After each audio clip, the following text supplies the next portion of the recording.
The fluorescent lights hummed above me like dying insects, casting a sickly yellow glow across the diner's cracked linoleum floor.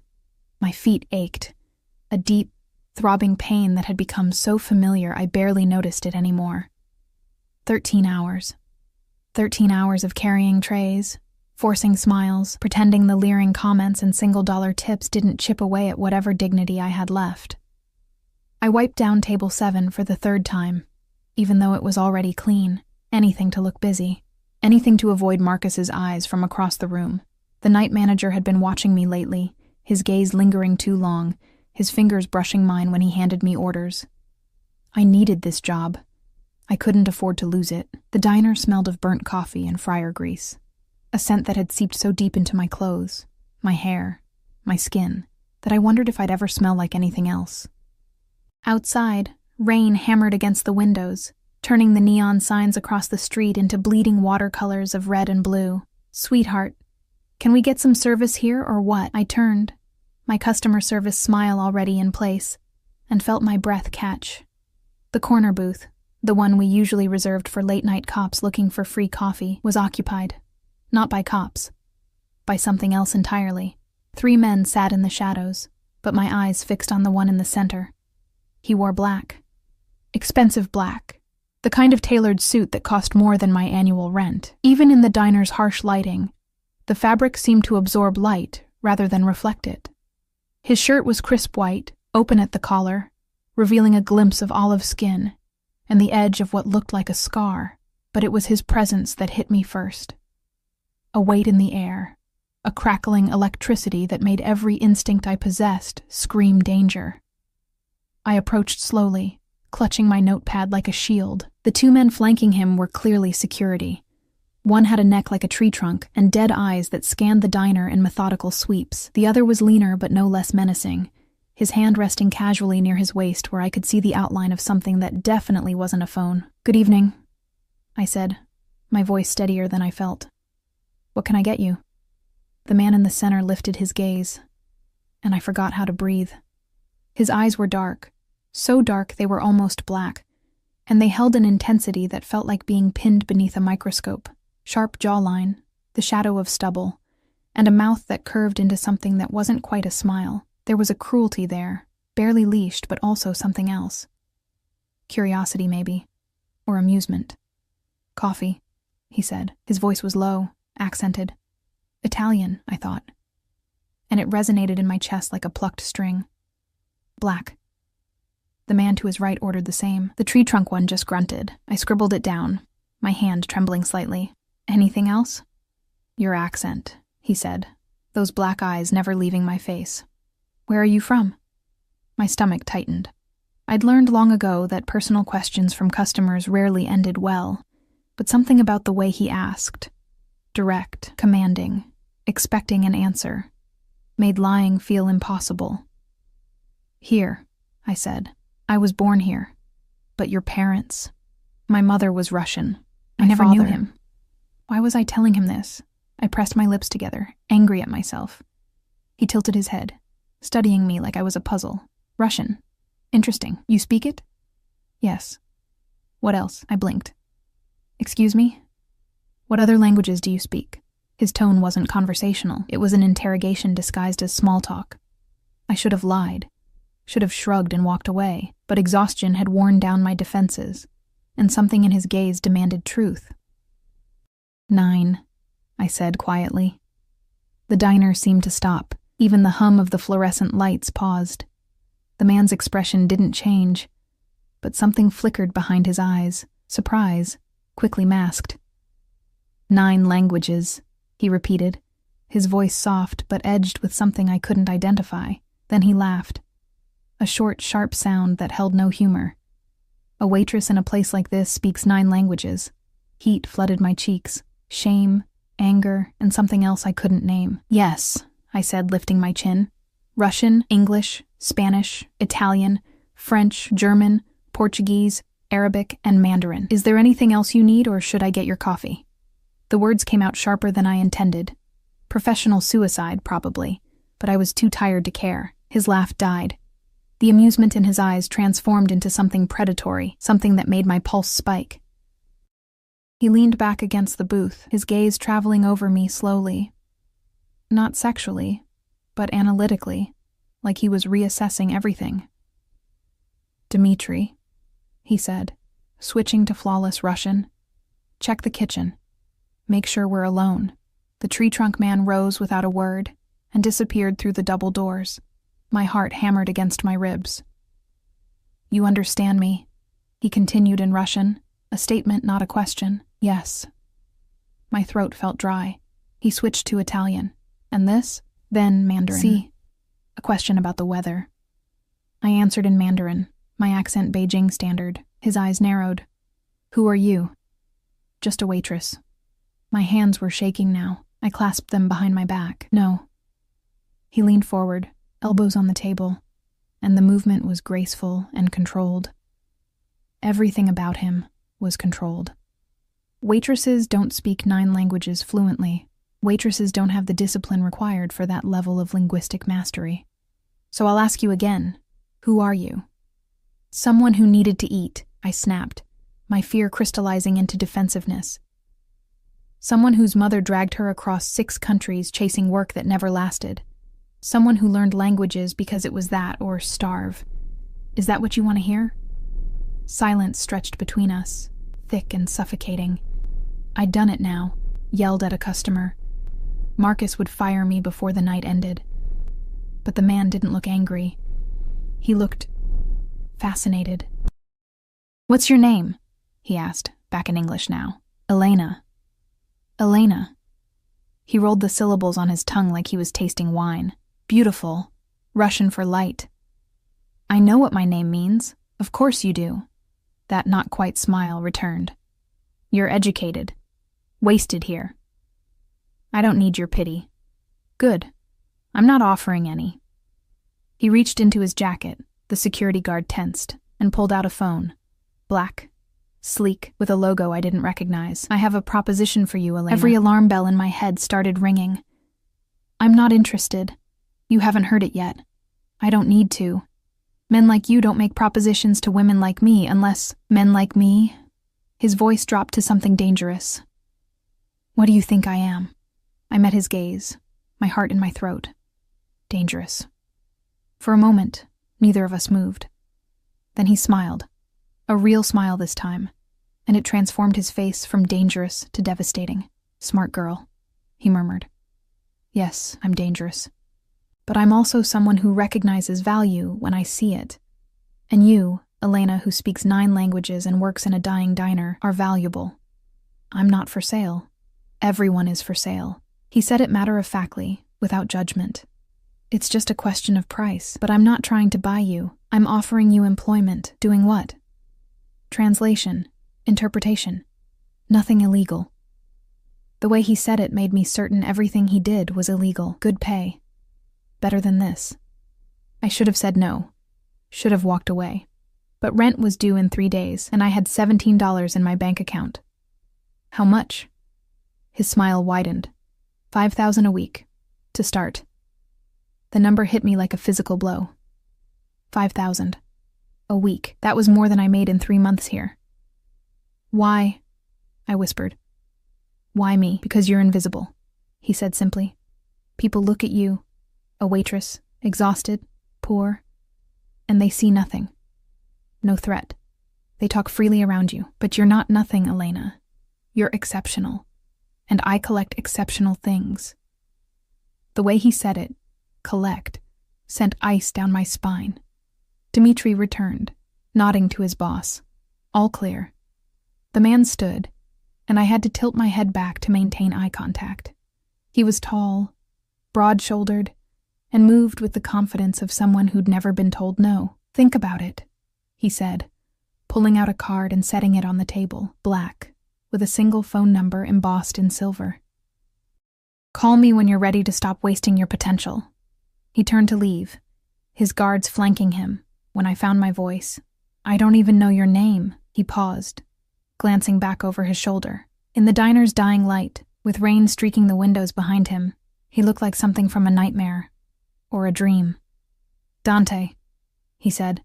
"Dante Caruso." The name meant nothing to me. but the way Dimitri's hand went immediately to his weapon, the way every instinct screamed at me to run, told me everything I needed to know. I just caught the attention of someone I should have avoided at all costs. They left, disappearing into a black SUV with tinted windows that purred like a predator.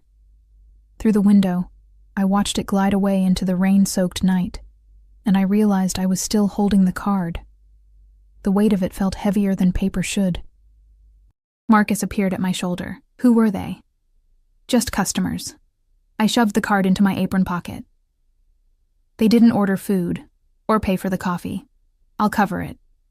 He stared at me, suspicion naked on his face, but said nothing. The rest of my shift passed in a blur. I went through the motions, refilling coffee, taking orders, pretending everything was normal, but my hand kept drifting to my pocket, to that card, feeling its edges through the fabric. 5,000 a week. It was a trap. It had to be. Men like Dante Caruso didn't offer salvation. They offered pretty cages, but as I walked home through streets slick with rain, past the condemned building where I rented a room that barely qualified as livable, past the addicts and the working girls and the ghosts of people who'd given up, I felt the card burning against my hip like a promise, or a curse. I climbed the 4 flights of stairs to my room.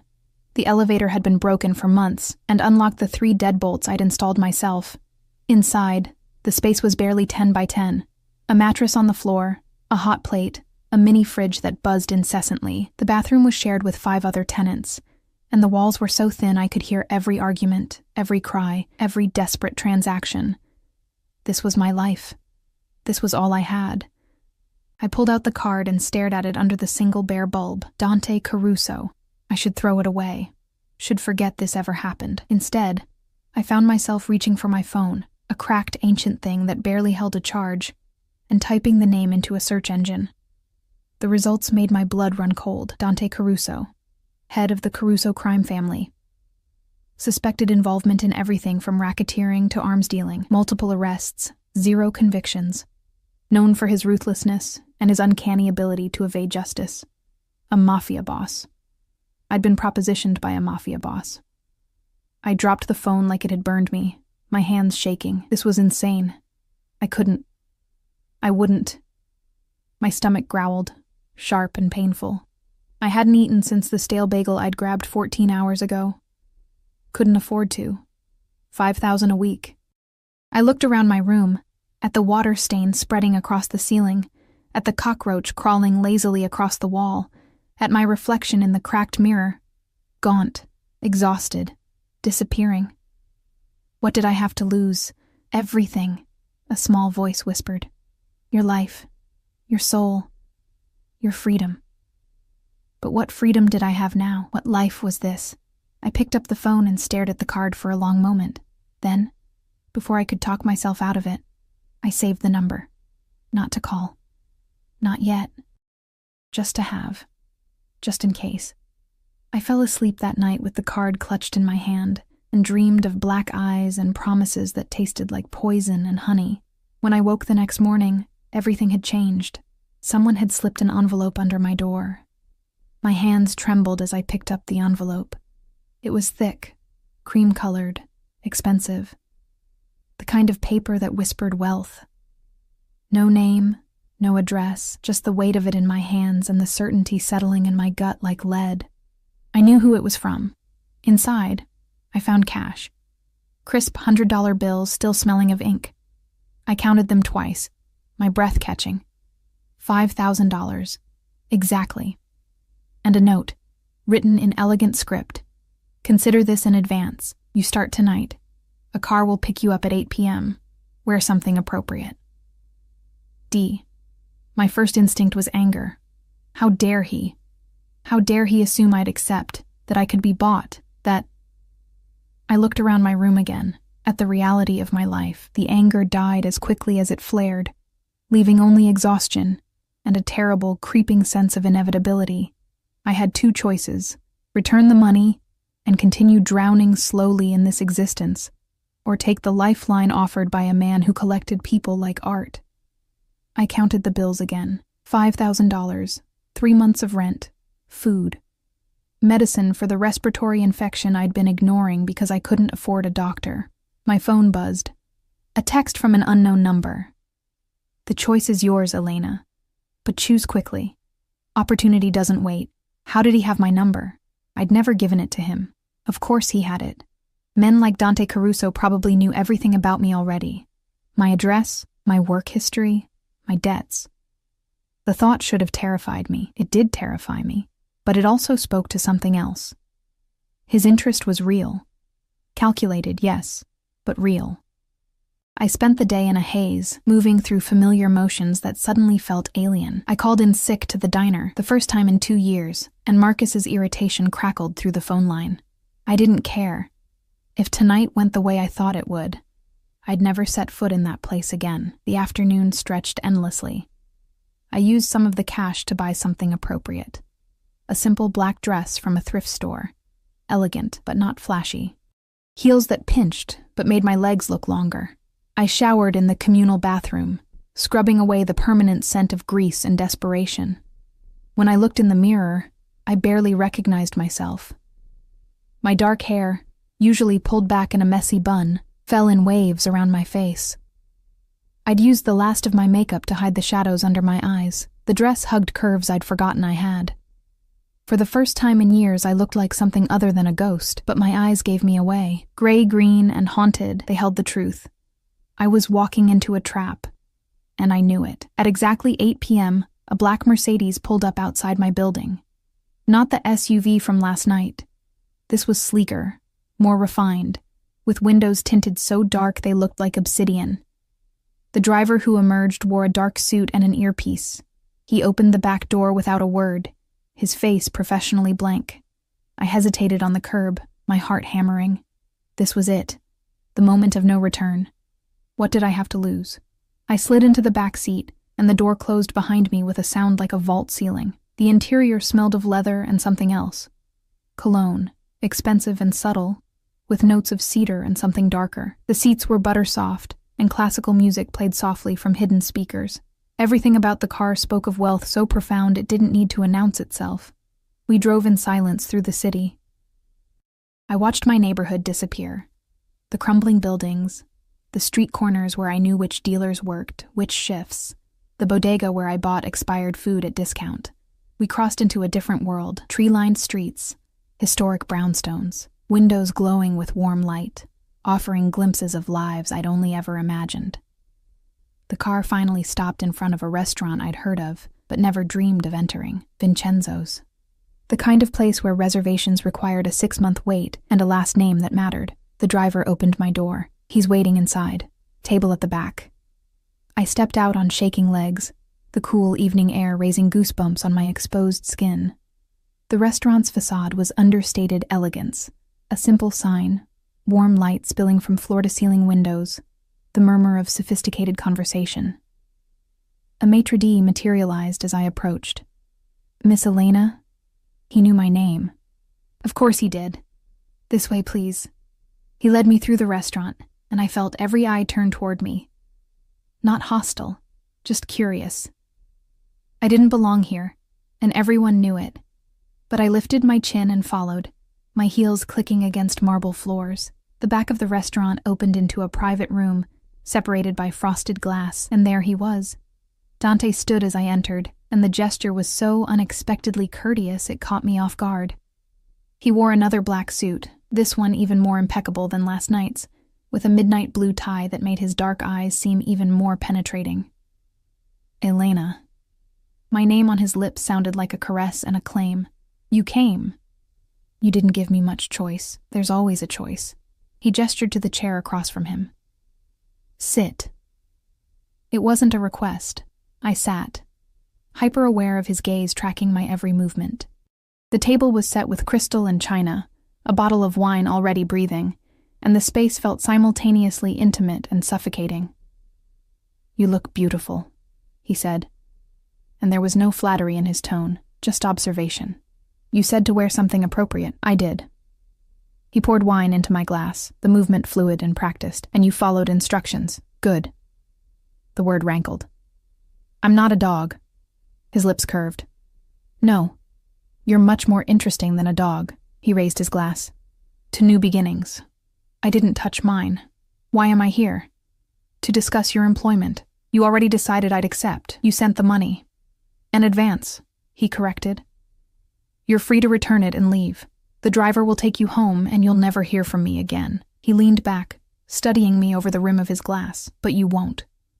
Because you're smart enough to recognize opportunity and desperate enough to take risks. The brutal honesty stung. You don't know anything about me, don't I? He set down his glass and pulled out a folder from beside his chair, laying it on the table between us. Elena Volkov, 26 years old. Mother, Natasha Volkov, deceased 3 years ago from pneumonia. Father, unknown. You've lived in 12 different cities across 6 countries. No formal education past age 16, but you taught yourself 9 languages through immersion, necessity, and what I suspect is a photographic memory. You've worked 23 different jobs in the past decade, never staying anywhere longer than 8 months. Current debts, $43,000, mostly medical bills from your mother's final illness. You work 70-hour weeks at a diner that pays minimum wage, and you haven't had a full meal in 4 days. Each word landed like a blow. He knew everything. Every humiliating detail of my failure to build anything resembling a life. How? My voice cracked. I'm thorough. He closed the folder. I don't collect broken things, Elena. I collect diamonds buried in dirt, and you, fascinating girl, are exactly that. I'm not a thing to be collected, no. His gaze intensified, and I felt pinned. You're a person. A brilliant, wasted person who's been invisible for so long you've forgotten you're exceptional. I'm offering to change that by making me work for a criminal. He didn't flinch. Yes. The blunt admission was almost worse than a lie would have been. What exactly would I be doing? Translation and interpretation, as I said. I conduct business internationally. I need someone fluent in multiple languages who can be trusted with confidential information. He paused. Someone who has everything to lose and understands the value of loyalty. You mean someone you can control? I mean someone who understands that our arrangement is mutually beneficial and terminable only by death or my permission. The temperature in the room seemed to drop. You're threatening me. I'm being honest. He leaned forward, and the movement brought him into my space, his scent wrapping around me. You want pretty lies? Go back to the diner. You want the truth? The world isn't kind to women like you, Elena. Women with no protection, no resources, no power. You're prey. I'm offering to make you something else. What? Mine. The word hung between us, heavy with implication. I won't sleep with you, I said, my voice steadier than I felt. I didn't ask you to. His eyes glittered with amusement. Though, if you change your mind, I won't object. But that's not what this is about. I need your skills, not your body. Your mind, not your compliance. You'll work for me. You'll be compensated generously, and you'll be under my protection. In return, you'll be loyal, discreet, and available when I need you. And if I want to leave, you won't. The certainty in his voice chilled me. You can't know that. I can. Because within a month you'll realize what I already know. You were made for this. For power, for danger, for a life that demands everything you are. The diner was killing you slowly. I'm offering you resurrection. He was insane, arrogant, dangerous, and he was right. I could feel it. The terrible rightness of his words. The part of me that had always been too sharp, too observant, too hungry for more than survival. That part recognized what he was offering. I need guarantees, I said. Written contracts, protection. He smiled, genuine this time. Smart. Yes, my lawyer will draw up documents, non-disclosure agreements, employment terms, severance clauses. You'll be protected legally as much as I can offer. But understand this, Elena, the real protection comes from me. My name, my reputation. Anyone who touches what's mine answers to me. I'm not yours. Not yet. He stood, buttoning his jacket. But you will be. The question is only how long you'll fight the inevitable. A waiter appeared with dishes I hadn't ordered, food that smelled divine and probably cost more than my monthly rent. Dante gestured for me to eat, and despite everything, my traitorous stomach won. The meal was exquisite, course after course of perfectly prepared food, each bite a reminder of everything I'd been denying myself. Dante watched me eat, with something like satisfaction, sipping his wine but barely touching his own plate. "Why aren't you eating?" I asked between courses. "I already had dinner. This is for you." He tilted his head. "When did you last eat a real meal?" I couldn't remember. "It doesn't matter." "It does to me. You'll eat properly from now on. You'll sleep in a real bed, in a safe place. You'll have health care, a phone that works, clothes that fit. These are non-negotiable terms of your employment. Why do you care?" "Because you're valuable to me, and I take care of my investments." The word should have insulted me, but his tone was almost protective. "You start tomorrow, 7 a.m. The driver will collect you. Tomorrow, I need time." "Time for what? To talk yourself out of the best decision you'll ever make?" He stood, adjusting his cufflinks. "The car will take you home. Pack whatever you want to keep. You won't be going back to that room. Where will I be staying? I have a property. Secure, comfortable. You'll have your own space, your privacy, but you'll be close enough for me to access when needed." The phrasing, "for me to access," made my pulse spike. "And if I refuse?" He moved around the table, stopping beside my chair. Up close, he was overwhelming. Height, presence, the barely contained power that radiated from him like heat. He reached down and tilted my chin up with one finger, forcing me to meet his eyes. "You won't refuse," he said softly. "Because you're already mine, Elena. You just haven't accepted it yet." Then he was gone, leaving me alone with the remains of the feast and the card he'd left on the table. Not the one from last night, a new one, with an address and a time. 7 a.m. tomorrow, my new life. I sat there for a long time, finishing the wine, trying to process what I'd just agreed to. The restaurant staff moved around me with practiced invisibility, clearing plates, refilling my glass, never quite meeting my eyes. I'd sold myself. That's what I'd done. But as the driver took me home through streets that suddenly looked foreign, as I climbed those stairs for what might be the last time, as I looked around the room that had been my prison for 2 years, I felt something unexpected, relief. And underneath it, buried so deep I almost didn't recognize it, excitement. I packed quickly. I didn't own much.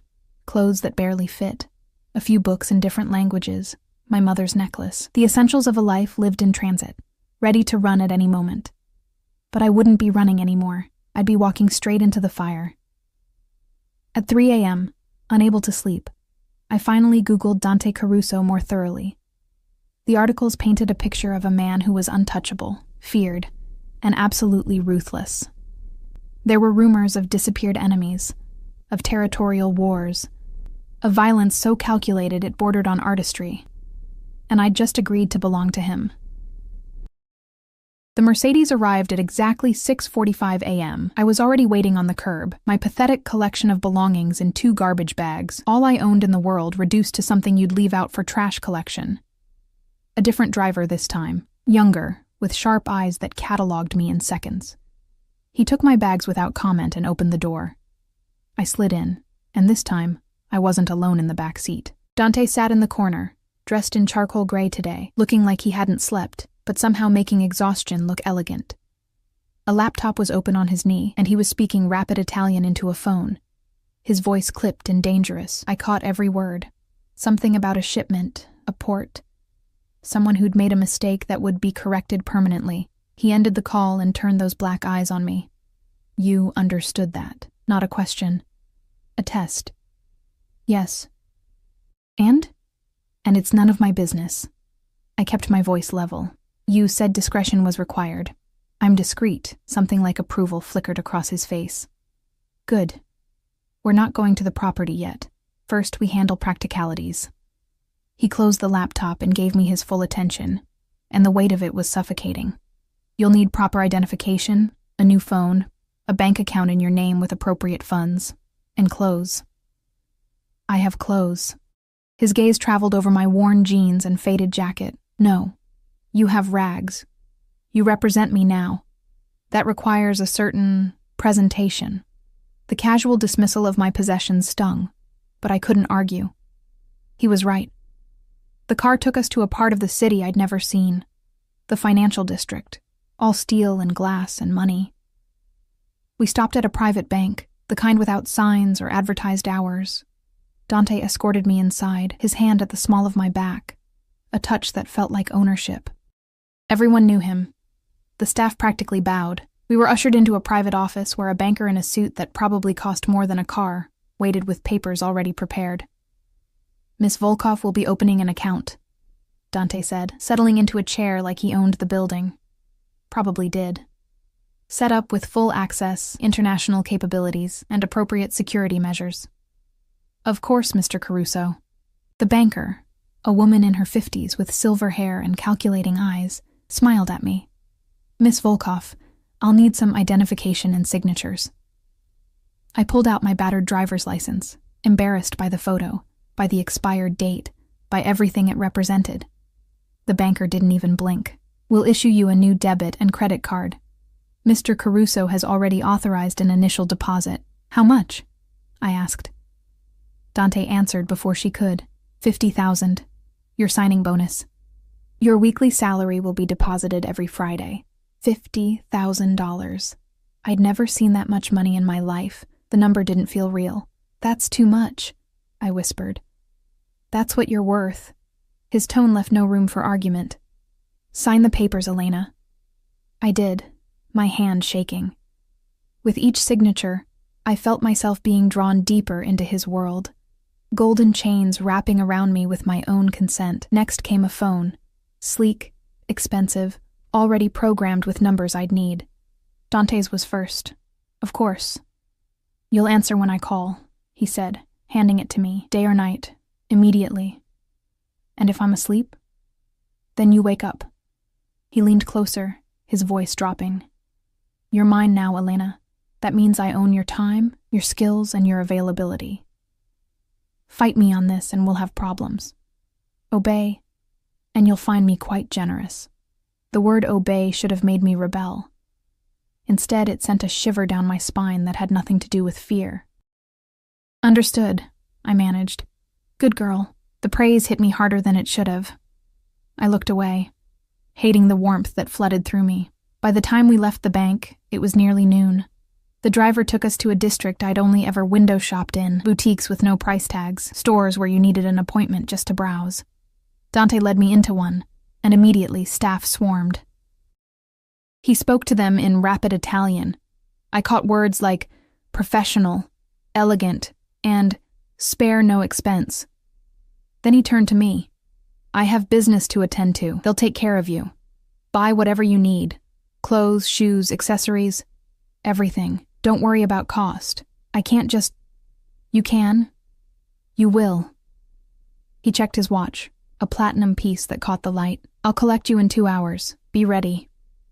Then he was gone, and I was left with 3 women who looked at me like a project. They were efficient and surprisingly kind, never commenting on my discount store underwear or the fact that I flinched at every price tag.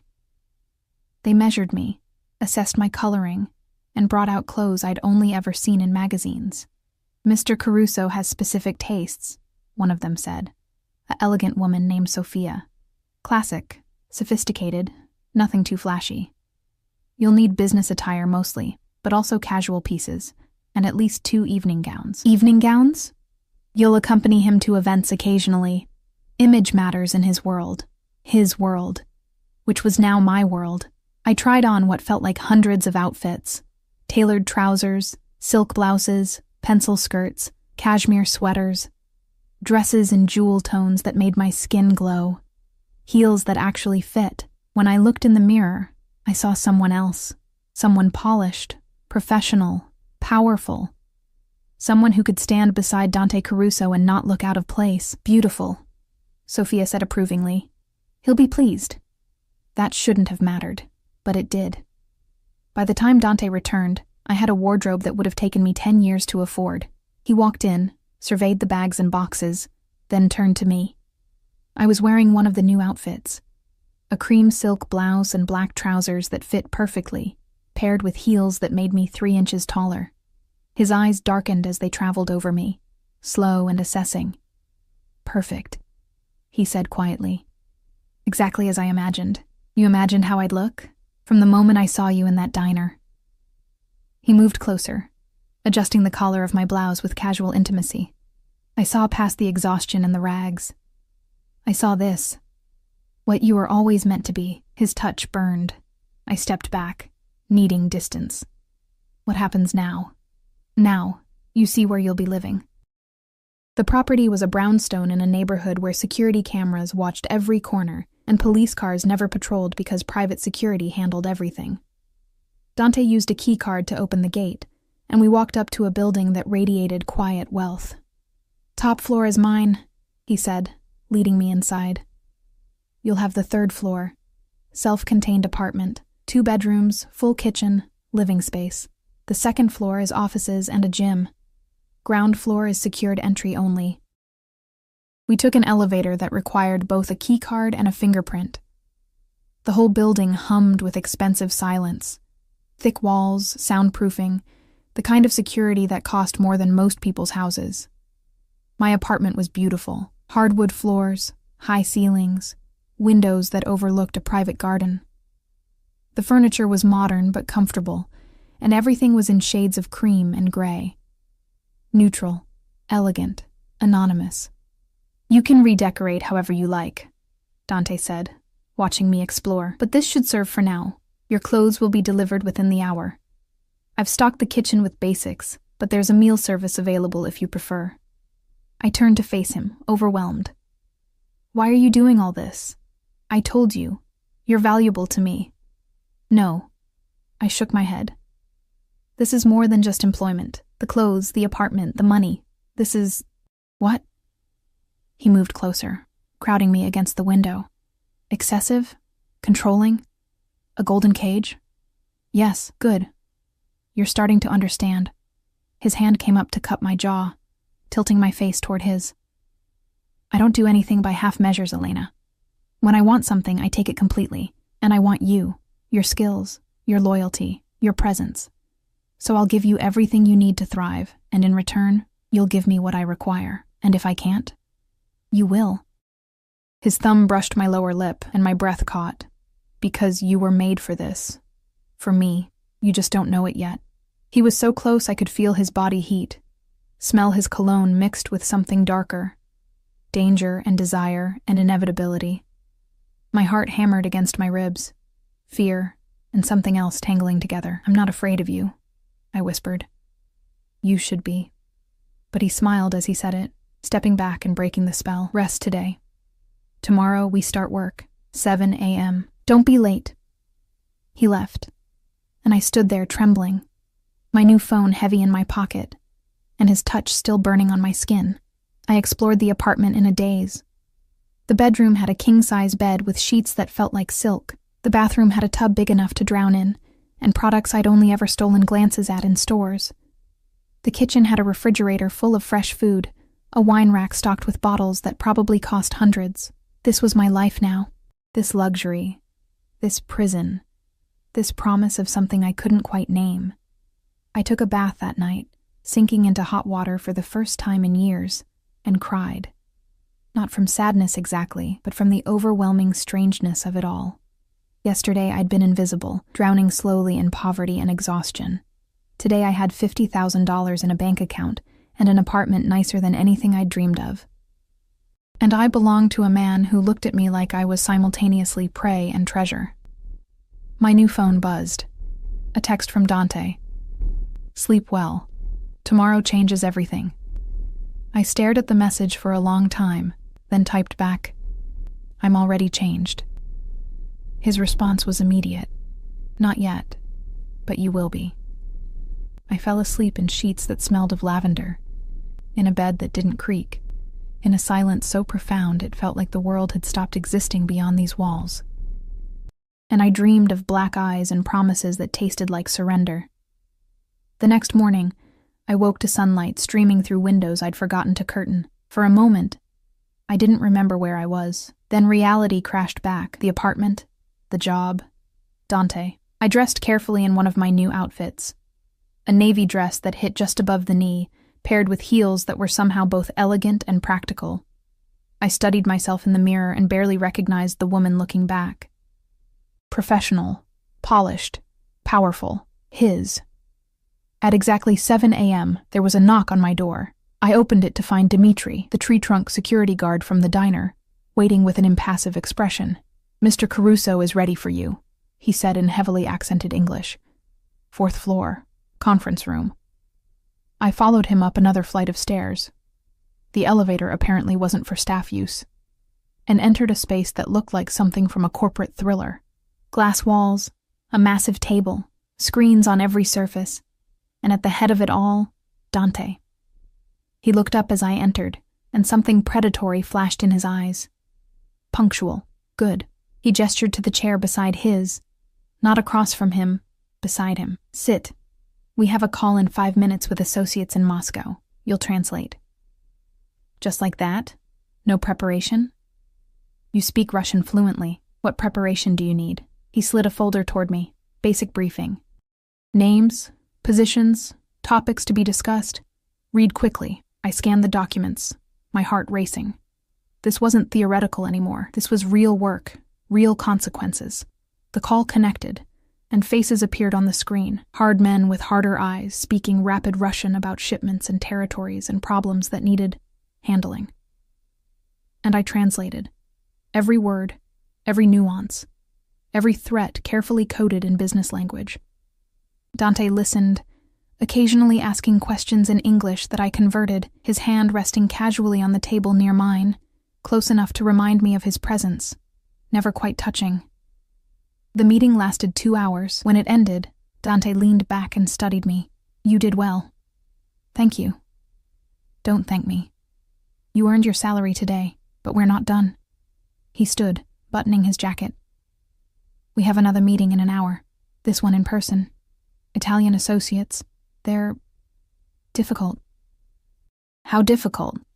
His smile was knife-sharp, the kind of difficult where one wrong word could start a war. "Try not to make mistakes, Elena. The consequences would be unfortunate." "For them, or for me?" I didn't ask. The meeting happened in a restaurant even more exclusive than Vincenzo's, in a private room that felt like a throne room. 6 men, all dressed in expensive suits, all radiating violence barely contained by civilized veneer. And Dante, at the head of the table, looking like a king among wolves.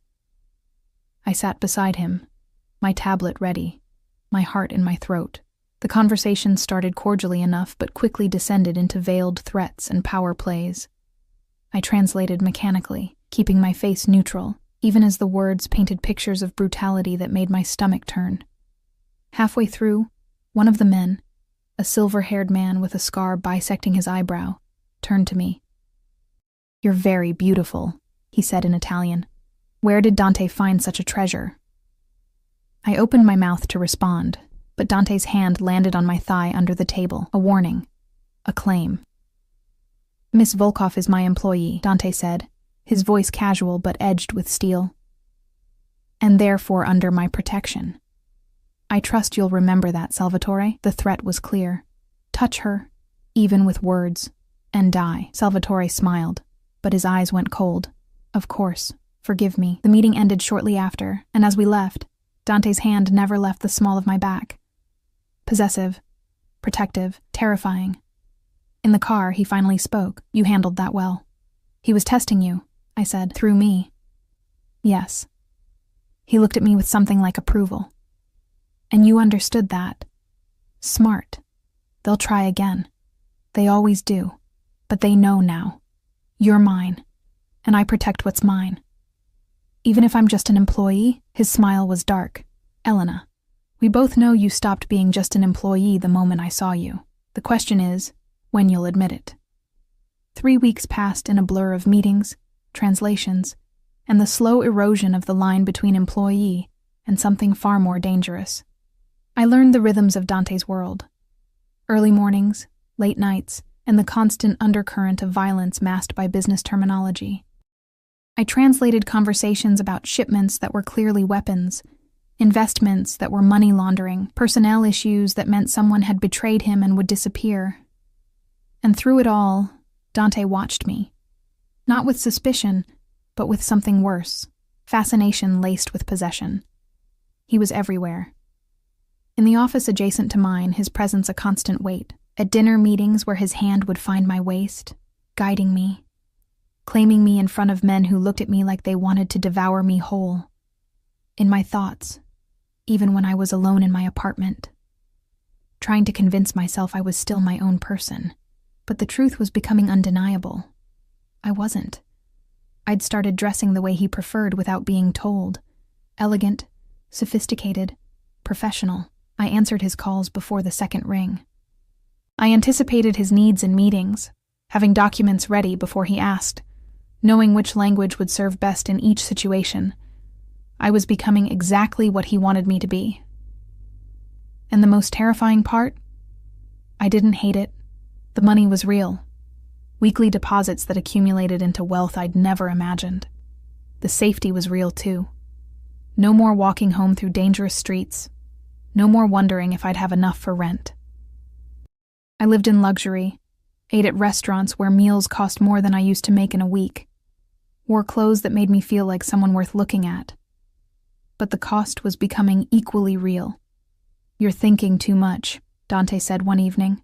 We were in his office, his real office, on the 4th floor, all dark wood and leather, and the scent of expensive scotch. He'd called me up after a particularly tense call with associates in Naples, needing me to review documents in Italian. "I'm reading the contracts you asked me to review," I said, not looking up from the papers. "No." He rose from behind his desk and moved toward me with that predatory grace. "You're thinking about running." My head snapped up. "I'm not." "Don't lie to me, Elena." He perched on the edge of his desk, too close, always too close. "You're calculating how much money you've saved, whether it's enough to disappear, where you could go that I wouldn't find you." The accuracy made my blood run cold. And if I was, I'd be disappointed. His hand reached out, tucking a strand of hair behind my ear, the gesture almost tender. "After everything I've given you, after how well we work together, you'd really throw that away? You can't own people, Dante, can't I?" His smile was dark. "Look around, Elena. Look at your life now versus 3 weeks ago. I didn't just give you a job, I gave you a purpose, an identity. You're not invisible anymore. You're powerful, respected, feared by association. Tell me that doesn't feel better than that diner." "It did. God help me, it did." "That doesn't make me yours," I whispered. "No." His hand moved to cup my jaw, tilting my face up. "What makes you mine is that you haven't run yet. Despite knowing what I am, despite seeing the darkness, you're still here, translating my sins, making yourself indispensable. Why is that, Elena?" I couldn't answer, didn't want to examine the truth too closely. His thumb brushed my lower lip, and my breath caught. "You want to belong to something," he said softly. "To someone. You've been alone your whole life, fighting to survive, and you're so tired. I'm offering you rest, safety. All you have to do is stop fighting what we both know is inevitable." "And what's that?" My voice was barely audible. "That you're mine, completely, in every way that matters." He leaned closer, his breath warm against my skin. "I could take you right now, kiss you, claim you, and you wouldn't stop me, would you?" My heart hammered so hard I thought it might break through my ribs. "That's not—" "Answer me, Elena." I couldn't. Because he was right, and we both knew it. His phone buzzed, breaking the moment. He glanced at it, and something dangerous flashed across his face. "We have a problem." "What kind of problem?" "The kind that requires immediate attention." He stood, straightening his jacket. "Get your coat. You're coming with me." "Where?" "To handle a betrayal." The warehouse was in a part of the city I'd never seen, all crumbling concrete and rusted metal. Dante's SUV pulled up to a loading dock where 2 more vehicles waited, surrounded by men with weapons they didn't bother hiding. "Stay in the car," Dante ordered, but his hand caught mine before I could respond. "And Elena?" No matter what you hear, don't come inside. Understood? The fear in his eyes, not for himself, but for me, made me nod. He disappeared into the warehouse with Dmitri and 3 other guards. I sat in the back seat, my heart racing, the driver in front silent and unmoving. Then the screaming started, male voices, raised in terror and pain, the sharp crack of gunfire, shouting in Italian, accusations, pleas, the sounds of violence I couldn't see but could imagine in horrifying detail. I pressed my hands over my ears, but it didn't help. The sounds seeped through, painting pictures of exactly what Dante Caruso was capable of when someone crossed him. 20 minutes later, a lifetime, he emerged. His white shirt was splattered with blood, his knuckles split and raw, but his expression was calm, almost serene. He slid into the back seat beside me, and I flinched. "Don't," he said quietly. "Don't look at me like that." "Like what?" "Like you're afraid of me. I've never lied to you about what I am, Elena. You've always known. Knowing and seeing are different things." "Then see." He held up his bloodied hands. "This is what I do. This is the world you've entered. Men betrayed me. They sold information to rivals, put my people at risk. So I eliminated the problem. Would you prefer I let it go? Let them think weakness? I would prefer you didn't kill people. Then you're in the wrong life." His voice hardened. "I offered you an out. Multiple times. You chose to stay. You chose this." He was right, and I hated him for it. The driver took us back to the brownstone in silence.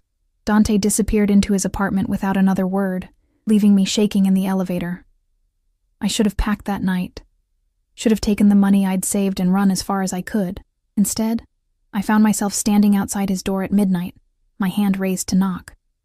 The door opened before I could. Dante stood there in black pants and nothing else, his torso a canvas of scars and ink I'd never seen before. Fresh bruises bloomed across his ribs.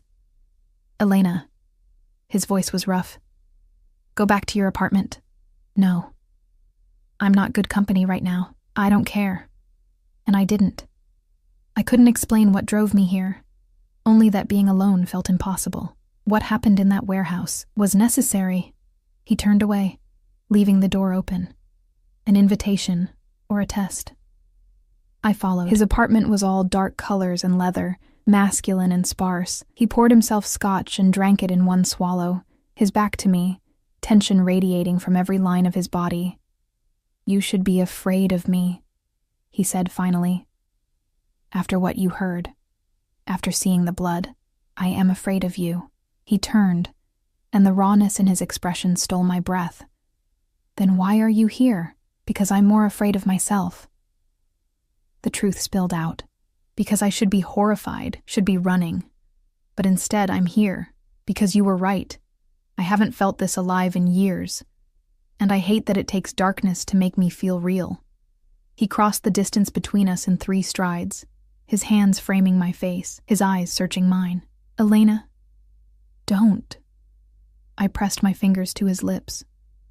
"Don't make me any more promises. Don't tell me what I am or who I belong to. Just what? Make me forget. Just for tonight." His control snapped. His mouth crashed against mine. And it wasn't gentle. It was possession and desperation and 3 weeks of tension exploding into something that felt like falling and flying simultaneously. I kissed him back with equal fervor. My hands in his hair, against his bare chest, memorizing the feel of scars and heat and danger. His hands roamed my body, claiming every inch, and when he lifted me, I wrapped my legs around his waist without thought. He carried me to his bedroom, laying me on sheets that smelled like him. Cedar and smoke and sin. His hands made quick work of my clothes, and for once, I didn't think about vulnerability or power dynamics or consequences. I just felt. His mouth on my skin, hot and demanding, his hands, surprisingly gentle despite the violence they'd committed hours ago. The weight of him above me, around me, everywhere. "Mine," he growled against my throat. "Say it." "Yours," I gasped, and the admission was surrender and liberation simultaneously. We moved together like we'd been designed for this, bodies learning rhythms that felt ancient and inevitable. When I shattered, he swallowed my cries with kisses that tasted like claiming. When he followed, my name on his lips sounded like prayer and possession. Afterward, tangled in sheets with his arms around me, I felt the reality of what I'd done settle like lead in my stomach. "Regrets already?" he murmured against my hair. "Should I have them?" "Probably." His arms tightened. "I told you I collect things, Elena. But you're not just collected. You're consumed. There's no going back from this." "I know." "And you're staying anyway?" I turned in his arms, meeting those black eyes that had haunted me since the diner. "I don't think I ever had a choice." "You always had a choice." His hand cupped my face with surprising tenderness. "But I'm glad you chose me." We didn't sleep much that night, and when dawn came, painting his bedroom in shades of gold and gray, I knew everything had changed irrevocably. I belonged to Dante Caruso. Completely. And the terrifying part was that I no longer wanted to escape. The next 2 weeks passed in a fever dream. I moved between his bed and his business seamlessly, translator by day and lover by night. He was insatiable. For my body, yes, but also for my presence, my thoughts, my absolute attention. The men in his organization noticed the change. I saw it in their eyes, the way they deferred to me now, the way even Salvatore, the silver-haired man who'd tested Dante, treated me with wary respect. I was no longer just an employee. I was the boss's woman, protected, elevated, and more trapped than ever. But one afternoon, everything I'd built came crashing down. I was in my apartment reviewing documents when my phone rang, unknown number. I almost didn't answer, but something made me. "Elena Volkov?" A male voice, American accent, official. "Yes, this is Agent Marcus Webb with the FBI. We need to talk about Dante Caruso." My blood turned to ice. "I don't know what you're—" "Save it. We know you work for him. We know about the translations, the meetings, all of it. And we know you're sleeping with him." The agent's voice was matter-of-fact. "Which means you're now complicit in multiple federal crimes. Unless you help us." "I won't." "You'll serve 20 years minimum as an accessory. Is that what you want? Or would you prefer immunity, witness protection, and a chance to actually live?" My hands shook so badly I nearly dropped the phone. "What do you want?" "Information, testimony. Help us build a case that'll actually stick." He paused. "We can protect you, Miss Volkov. But you need to decide now. Are you with us or with him?" I looked around my beautiful apartment, thought of Dante upstairs, of the life I'd built in 5 weeks, and realized I had no idea who I was anymore. "I need time," I whispered. "You have 24 hours. Then we're coming for both of you." He gave me a number. "Call me, Elena. Save yourself while you still can." The line went dead. I sat there, phone in hand, my whole world collapsing around me. Because I knew the truth. No matter what I chose, I'd already lost everything. I didn't call the FBI, not that night, not the next morning. Instead, I did something far more dangerous. I pretended everything was normal. Dante noticed immediately. "You're distant," he said over breakfast in his apartment. We'd fallen into this routine, mornings together before the day's darkness began. But today, the coffee tasted like ash in my mouth. "I'm fine. Don't lie to me." His hand covered mine on the table, warm and possessive. "What happened?" I almost told him. Almost laid it all out. The FBI, the threats, the impossible choice. But fear stopped me. Fear of his reaction, of what he'd do, of what it meant that I was even considering protecting him. "Nothing happened. I'm just tired." He studied me with those black eyes that saw too much. "If someone threatened you, no one threatened me. Elena." He stood, pulling me up with him. "I can protect you from anything, but only if you tell me the truth. Has someone approached you? Said something?" The concern in his voice nearly broke me. This monster who'd killed men without hesitation, who'd built an empire on violence and fear, was genuinely worried about me. "I'm fine," I repeated, and kissed him before he could question further. But I wasn't fine. I was fracturing. The 24 hours ticked away like a countdown to execution. I went through the motions, translating calls, attending meetings, sleeping in Dante's bed while my mind raced through scenarios, each worse than the last. If I helped the FBI, Dante would be arrested, possibly killed in the process. And I'd lose everything. Him, this life, the belonging I'd finally found. If I didn't help them, I'd be arrested too. Complicit in crimes I'd witnessed, translated, enabled. There was no good choice, only different flavors of destruction. With 2 hours left on the deadline, I made my decision. I found Dante in his office, surrounded by paperwork and the ever-present guards. I need to talk to you, alone. Something in my voice made him dismiss everyone immediately. When the door closed, leaving just us, he moved around the desk toward me. What is it? The FBI contacted me yesterday. The words tumbled out before I could stop them. They want me to inform on you. Testify. They said I have 24 hours to decide or they'll arrest both of us. The silence that followed was deafening. Dante's expression didn't change, but something dark and terrible flickered in his eyes. And what did you tell them? That I needed time to decide whether to betray me. His voice was carefully neutral, which was somehow more terrifying than rage would have been. No. I stepped closer, desperate for him to understand, to decide how to tell you, to figure out what to do. Dante, I never... When? He cut me off. When did they contact you? Yesterday afternoon. And you're telling me now, with 2 hours left. He laughed, a sound devoid of humor. Were you planning to run? To disappear with their immunity deal and leave me to burn? No, I was trying to figure out... Figure out what? His control cracked, voice rising. Whether I was worth protecting, whether you felt enough for me to risk your freedom? I'm here, aren't I shouted back. I could have called them, could have agreed to wear a wire, to testify, to take their deal and vanish, but I'm here, telling you. Risking everything because why, Elena? He crowded me against the wall, his hands braced on either side of my head, caging me in. Because you love me? Because you're loyal? Or because you're smart enough to know I'd find you wherever you ran? The question hung between us, heavy with implications. All of it, I whispered. Because somewhere in these 5 weeks, I stopped being able to imagine existing without you. Because when I think about testifying against you, I feel sick. Because I'm in love with you, and I hate myself for it, but it's true. His eyes widened fractionally. Whatever he'd expected me to say, it wasn't that. You love me, he repeated, his voice rough. Yes. God help me. Yes. He kissed me then, hard and desperate and almost violent. When he pulled back, his forehead rested against mine. You fool. You beautiful, stupid fool. I know, I'm going to have to disappear for a while, maybe permanently. The FBI doesn't make threats lightly. His hands moved to my shoulders, gripping almost painfully. You have 2 options. Come with me. Leave everything, everyone, live in hiding as long as necessary. Or take their deal.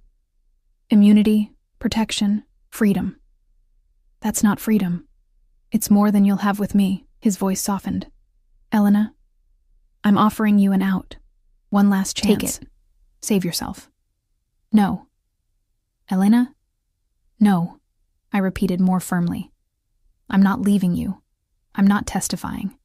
Whatever happens, we face it together. Something like pain crossed his face. You don't know what you're saying.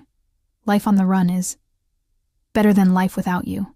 I pulled him closer, my hands fisting in his shirt. I chose you. Weeks ago, probably.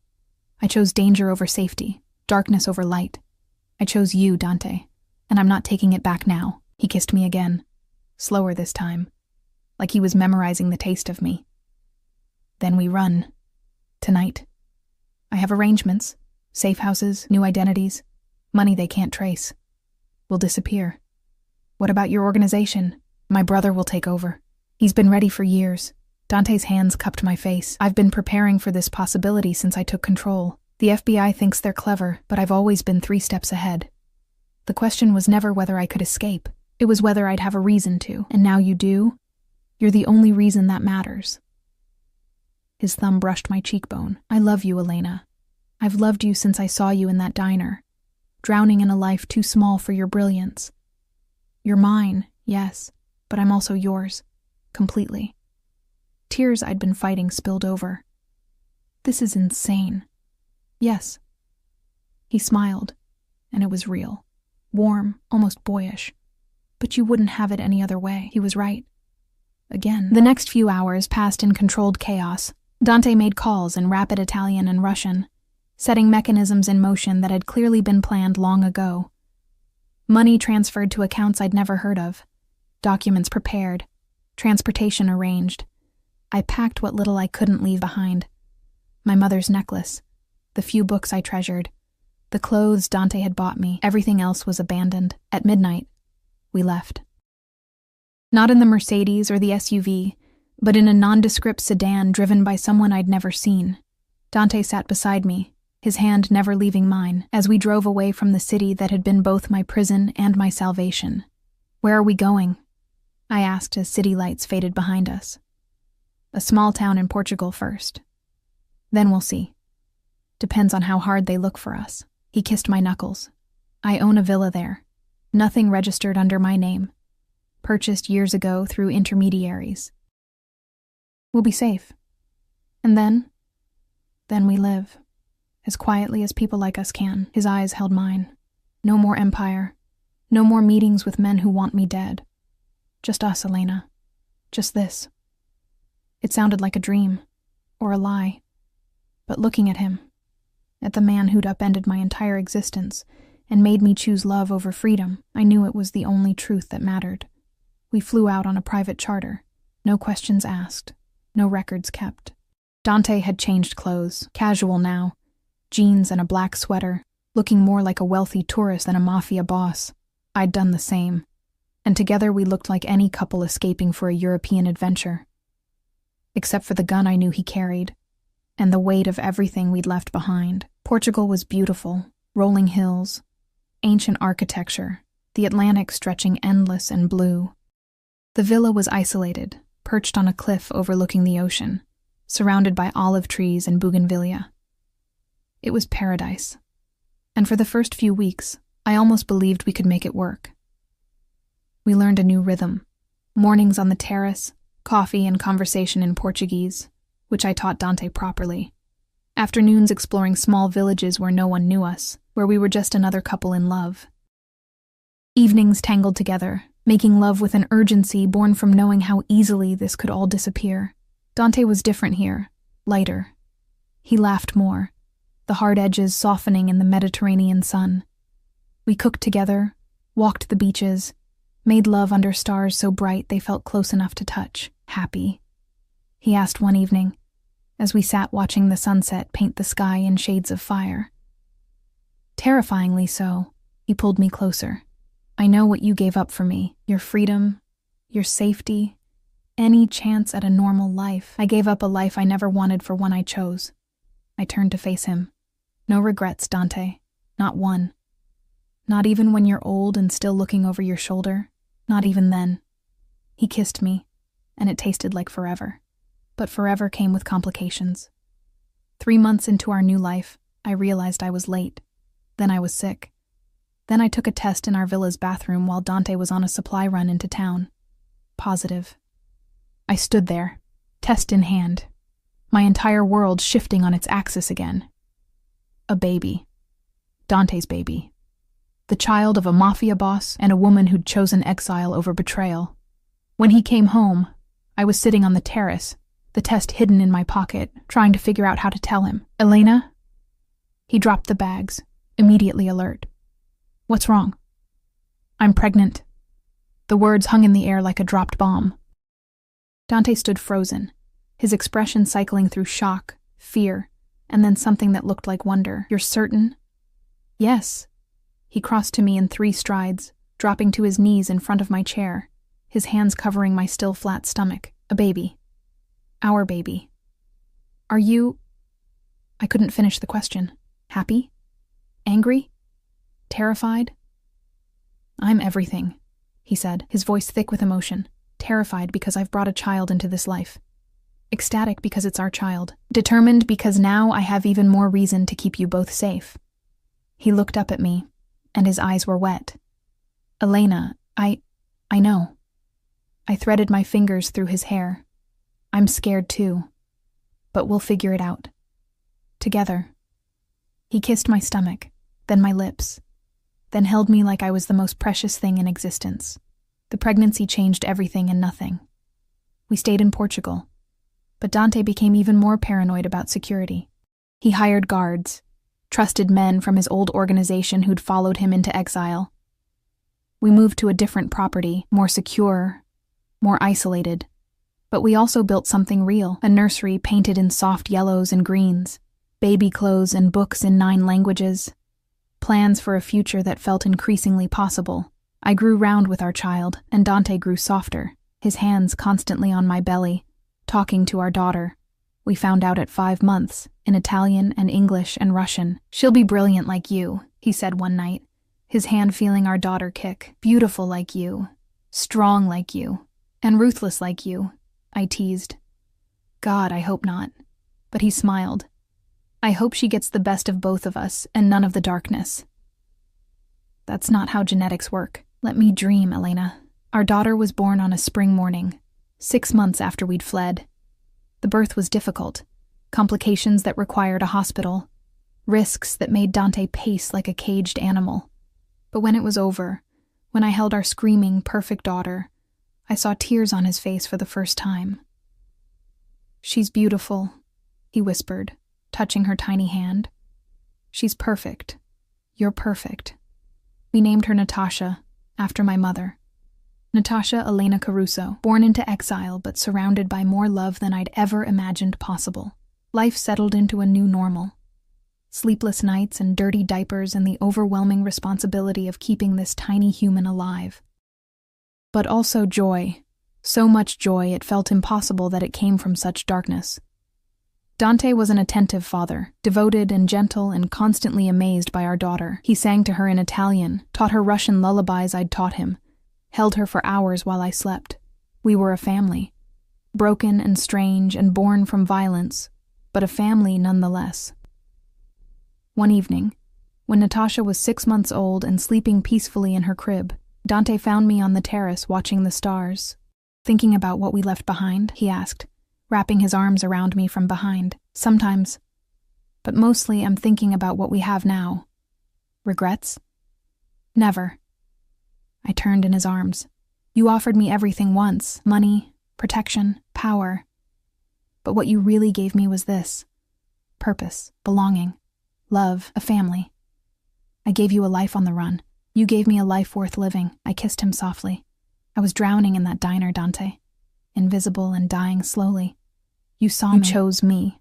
And yes, the cost was high. But I'd pay it again in a heartbeat, even knowing where we'd end up, especially knowing where we'd end up." He held me tighter, and we stood there under Portuguese stars, 2 fugitives who'd built something beautiful from ashes and crime and impossible choices. The FBI never found us, or maybe they stopped looking. Either way, we were ghosts.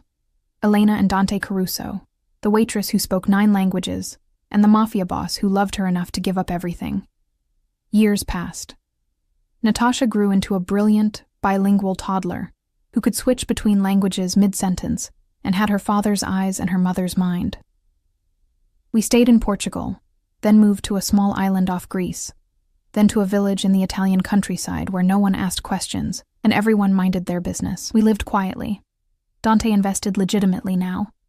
Real estate, technology, ventures that couldn't be traced back to his old life. I translated for international clients remotely, using skills that had once served criminals to serve legitimate businesses. We were happy. Impossibly, inexplicably happy. On our 5th anniversary of fleeing, celebrated quietly in our villa overlooking olive groves, Dante gave me a gift. A small velvet box. Inside was a ring. Simple, elegant, a single diamond that caught the light. "I never asked properly," he said, taking my hand. "We ran, we survived, we built this life. But I never asked if you'd marry me, legally, officially, forever." "We can't," I said practically. "Marriage records, legal documents. I have people who can handle that, new identities, foolproof documentation." He smiled. "I want you to be my wife, Elena, not just in practice, but in name. Will you marry me?" I looked at this man who'd destroyed my old life and built me a new one. who'd killed without hesitation, but held our daughter like she was made of glass, who'd given up power and empire for love. Yes, I whispered. 1,000 times yes. We married in a small chapel in Tuscany, with Natasha as our only witness and a priest who asked no questions. I wore white. Dante wore black. And when he kissed me as his wife, it felt like the end of one story and the beginning of another. That night, lying in bed with my husband beside me and our daughter sleeping peacefully down the hall, I thought about the FBI agent's question from years ago. Are you with us or with him? I'd chosen him, and in choosing him, I'd chosen myself, the woman I was always meant to be. Not invisible, not drowning, not surviving, living. Truly living. What are you thinking? Dante murmured, pulling me closer. That I'd do it all again.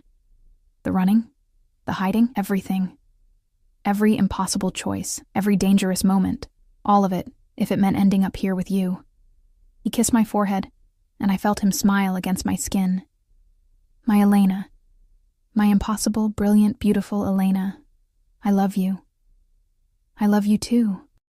And there, in a villa in Tuscany with a new name and an old love and a daughter who represented hope for a future we'd stolen from fate, I finally found what I'd been searching for all along. Not freedom, not safety, not even happiness. I found home. In the arms of a dangerous man who'd seen past my invisibility to the fire underneath. Who'd collected me like art and then let me reshape him into something better. We were monsters, maybe. Fugitives, definitely, but we were also proof that even from the darkest choices, the most impossible love stories, something beautiful could grow. And that was enough. More than enough. It was everything.